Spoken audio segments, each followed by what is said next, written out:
یہ روزہ اس کا ایک نام صبر بھی ہے، قرآنی نام روزے کا صبر بھی ہے۔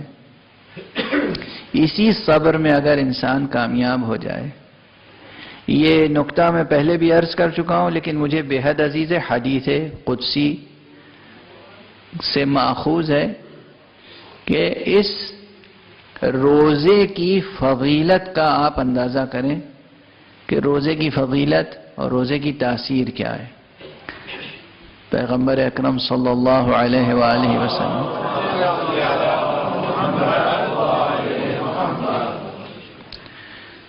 فرماتے ہیں کہ حق سبحانہ و تعالی نے فرمایا ہے کہ جو اس کی دو قرأتیں ہیں، جو قرأت عام طور پر اہل ظاہر پسند کرتے ہیں وہ پڑھ رہا ہوں۔ فرماتے ہیں الصوم لی، روزہ میرے لیے، وَأَنَا أَجْزِي بِهِ، اور میں ہی اس کی جزا دوں گا۔ جو اہل معرفت ہیں وہ کہتے ہیں وَأَنَا أُجْزَى بِهِ، میں خود اس کی جزا ہوں۔ روزہ میرے لیے، روزہ میرے لیے، ساری عبادتیں اس کے لیے۔ نماز کس کے لیے؟ اللہ کے لیے۔ حج کس کے لیے ہے؟ اللہ کے لیے۔ زکوٰۃ و خمس کس کے لیے ہے؟ اللہ کے لیے۔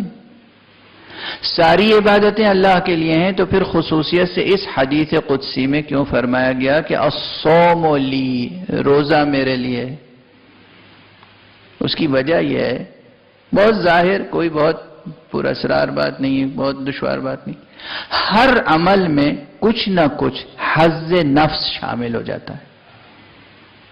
انسان کا نفس اس عمل سے لذت لیتا ہے، کچھ نہ کچھ اس میں ریا کا پہلو پیدا ہو سکتا ہے، کچھ نہ کچھ لوگوں سے داد مل سکتی ہے، کیا اچھی نماز پڑھتے ہیں، کیا اچھی قرأت ہے ان کی، کیا خضوع و خشوع سے نماز پڑھتے ہیں، وغیرہ وغیرہ۔ نماز میں، روزے میں، نماز میں، حج میں، زکوٰۃ و خمس میں انسان خمس دیتا ہے خدا کے لیے، مگر احسان کتنا جتاتا ہے؟ خمس تو دیتا ہے، خمس دینے کے بعد اس کی گردن کی جو کجی ہے دیکھنے سے تعلق رکھتی ہے۔ عمومی بات کر رہا ہوں میں، پرٹیکولر افراد کی نہیں۔ زکوٰۃ دیتا ہے انسان، لیکن غریبوں پہ احسان کتنا جتاتا ہے؟ جس کو دیتا ہے زکوٰۃ اس کو کتنا حقیر سمجھتا ہے۔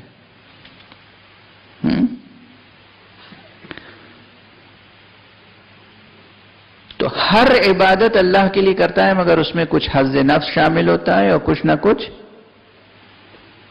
ریا اور دوسرے پہلو پیدا ہو جاتے ہیں۔ الا صوم، حقیقت میں روزہ کوئی نہیں جانتا کہ آپ میں سے کون روزہ ہے اور نہیں ہے۔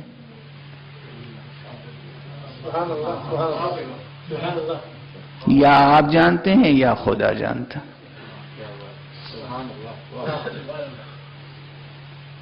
حقیقتاً روزہ کس نے رکھا ہے، کس نے نہیں رکھا ہے، یہ تو خدا جانے اور آپ جانے۔ چونکہ یہ ایک ایسی عبادت ہے، ایک تو یہ پہلو کہ یہ آپ کے اور خدا کے درمیان کا معاملہ ہے، فی الواقع کوئی گواہی نہیں دے سکتا۔ نماز گواہی دے سکتے ہیں، ہم نے دیکھا تھا نماز پڑھتے ہوئے۔ روزے پہ کون گواہی دے گا کہ ہم نے دیکھا تھا انہیں روزہ رکھتے ہوئے؟ کوئی نہیں گواہی دے سکتا۔ ایک یہ پہلو، دوسرے یہ پہلو کہ روزے میں کرنا کچھ نہیں ہے۔ نماز میں کچھ کرنا ہے، کھڑا ہونا ہے، پڑھنا ہے، جھکنا ہے، سجدہ کرنا ہے۔ حج میں کچھ کرنا ہے، زکوٰۃ و خمس میں کچھ دینا ہے۔ روزے میں کیا کرنا ہے؟ کچھ نہیں کرنا ہے۔ خداوند عالم کی خاطر جب کچھ نہ کرنے کا اتنا بڑا ثواب ہے تو اس کے لیے کچھ کرنے کا کیا ثواب ہوگا؟ یہ جملہ کئی بار کہہ چکا ہوں، آپ بھی کئی بار سبحان اللہ کر چکے ہیں۔ مگر یہ جملہ بار بار کہنے سے تعلق رکھتا ہے. کیا کرم الہی ہے، کیا لطف الہی ہے، کیا فیضان الہی ہے، کیا سخاوت ہے اس کی، کیا جود ہے اس کا، کیا عطا ہے اس کی. کچھ نہیں کرنا ہے، صرف یہ کرنا ہے کہ صبح سے شام تک نہیں کھانا ہے، نہیں پینا ہے. جن باتوں سے اس نے منع کر دیا ہے وہ باتیں نہیں کرنی ہے. کچھ خدا کے لیے کچھ نہ کرنا اتنا بڑا اجر رکھتا ہے کہ وہ کہتا ہے میں خود اس کی جزا ہوں. تو جب ہم اس کے لیے کچھ کریں گے تو کیسی جزا ہوگی. لیکن ہاں اس کے لیے جب کریں گے، جب اس کے لیے کریں گے تو اس میں نفس شامل نہ ہو، حظ نفس شامل نہ ہو،